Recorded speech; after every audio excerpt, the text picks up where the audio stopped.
Hello there, folks. I know it's late at night, quality's probably real horrible right now, but I wanted to give a try reading a creepypasta just for fun. The creepypasta in question is found on the creepypasta wiki, and it is called Wobble World. Let's get started, shall we? Before you get rid of that analog television, you should try it out. See if it still works.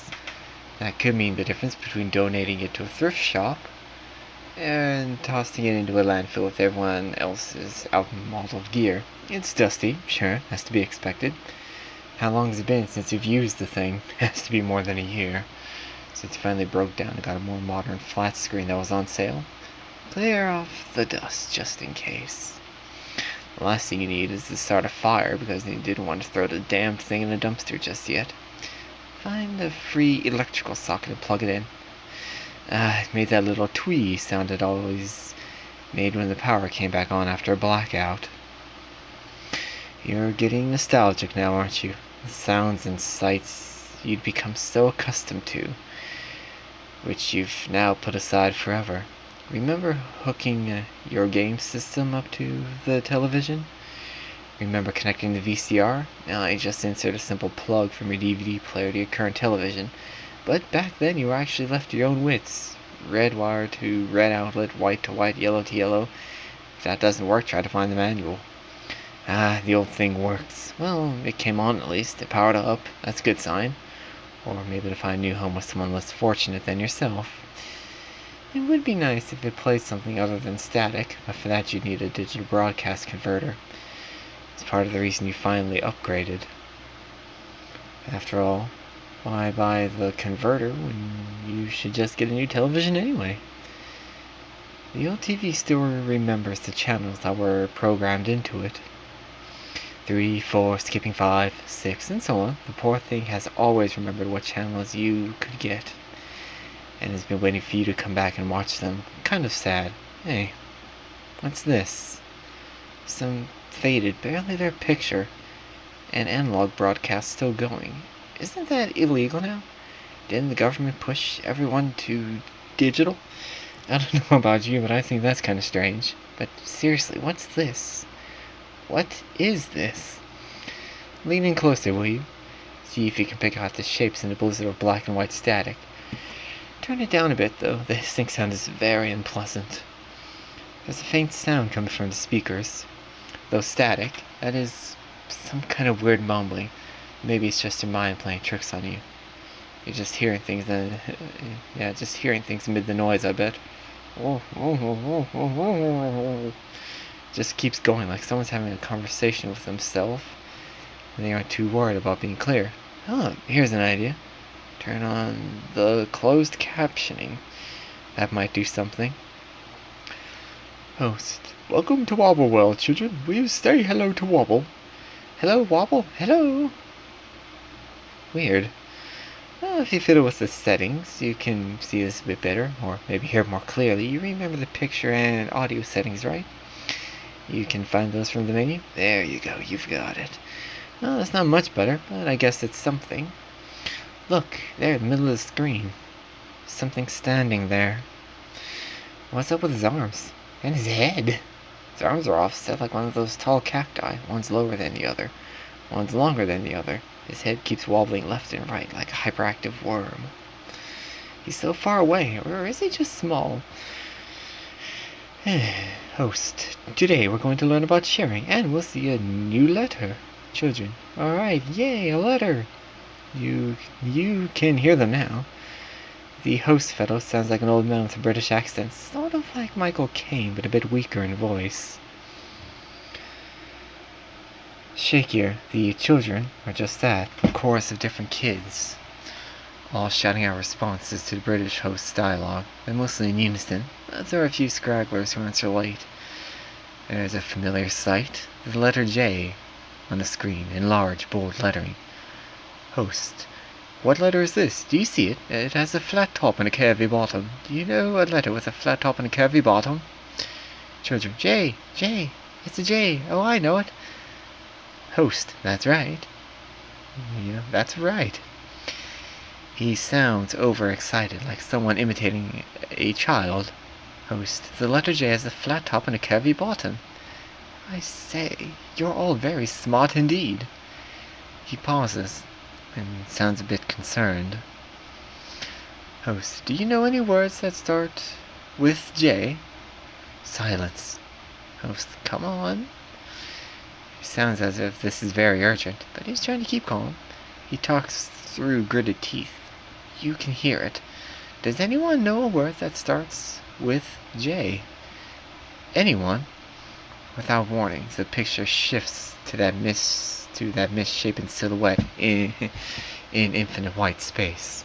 It begins wobbling faster, more erratically. Its whole body seems to be twitching and shaking now. Host, I think we're making Wobble upset. You're probably knitting your brow now, staring at the screen quizzically.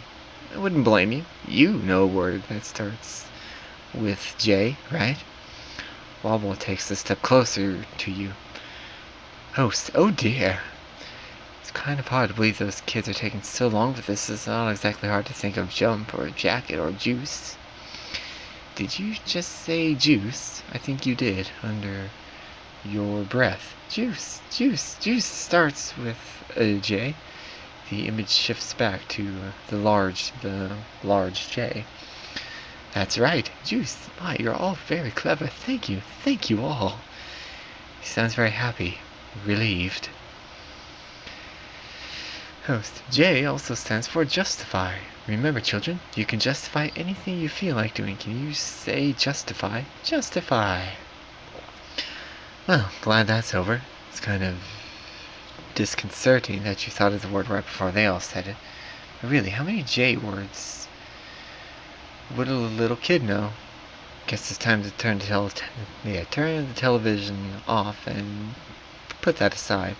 Next time in your city, you can take it to one of those junk shops. Host, wait, don't go away yet. Your finger instinctively withdraws from the power button. What's going to happen that's so important? Nothing you're terribly interested in, I'm sure. The silhouette, I guess that's Wobble, and this is his world. Takes a step closer to the screen. He's shaking now. His head is squirming this way and that with no rhyme or reason. Children, yeah, don't go, please don't. Your thumb finds the power button again. Wobble takes a few more quick steps, and the children simultaneously scream in terror. Host, alright, okay. That's close enough, Wobble. Stop screaming, children. He sounds very worried.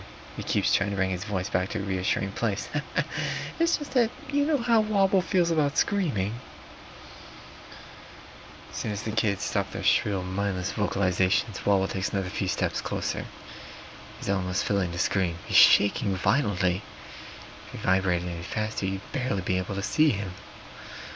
Wobble, you're scaring us. He is. He's scaring you, isn't he? Is that the sound of your heart racing?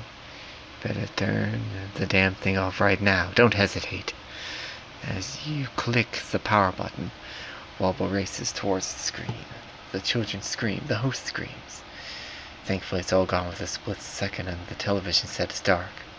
Quiet. Your reflection in the screen looks a bit disturbing, doesn't it? All the color's gone from your face, and you're shaking. I don't know what that is, but it wasn't right. If you live to be 800, I bet you never want to see anything like that again.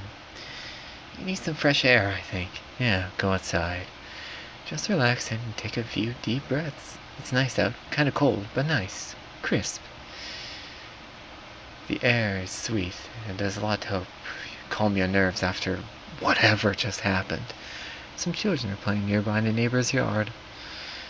They're throwing leaves at each other and laughing and hollering. 6 or 7 of them. It's difficult to tell since they keep dodging behind trees. You should probably talk to them. Call out to them. Shout over. It's alright.